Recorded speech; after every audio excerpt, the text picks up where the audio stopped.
This is by far the most horrific crime scene I have ever seen. Last month, veteran LASD homicide detective Steve Blagg was assigned to the most horrific case of his 33-year career. In early December, 13-year-old Malika Taylor and 12-year-old Maurice Taylor had been found in their Lancaster home, both decapitated, allegedly at the hands of their own father, Maurice Taylor Sr., seen here in a photo obtained by Daily Mail as he was taken into custody. He admitted to myself and my partner what he did. He actually used an axe to take their heads off their body, and that is something that took some doing and was very brutal. He believed that both children were demons. Taylor Sr. was charged with 2 felony counts of murder, amongst other charges. When we filed the case, it was a day after Mr. Gascón took office. This case, due to the multiple murders, there would have been special circumstances attached, which would have made the defendant either eligible for the death penalty or life in prison without the possibility of parole.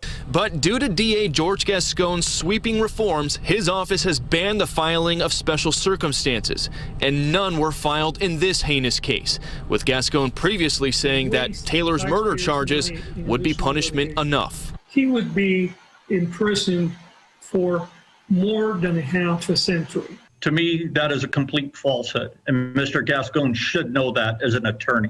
Detective Blagg says with no special circumstances filed in the case, the 34-year-old Taylor would be eligible for an elderly parole hearing in his early 50s after spending 20 years in prison. Mr. Gascón will not allow his DAs to attend parole lifer hearings. Detective Blagg is also handling the case of the September 2020 ambush shooting of 2 LA County Sheriff's deputies in Compton, both shot in the face by a gunman while sitting in their patrol car. And it was just a straight ambush, and he tried to kill both of those deputies. Harrowing video showed the bloody deputies moments after the shooting, with Deputy Claudia Apolinar guarding her partner and treating his wounds. 36-year-old Deontay Murray, a convicted felon, was later charged with the attempted murder of both deputies, as well as an armed carjacking just days before the ambush. He flat out shot that victim in broad daylight with an assault rifle and then stole his car. But under Gascón's new reforms, his office will seek to drop all gun enhancements with great bodily injury for both shootings, which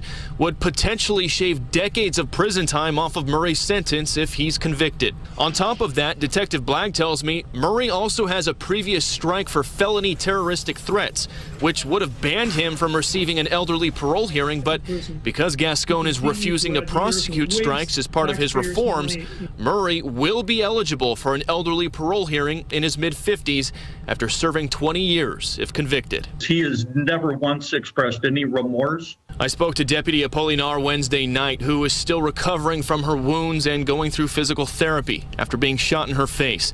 She tells me in part, quote, "I am very disturbed by the new DA's directive to dismiss the enhancements on the suspect who ambushed my partner and I. His lack of concern for the rights and safety of my partner and I and every victim of violent crime speaks volumes regarding his stance on not only victims' rights but justice.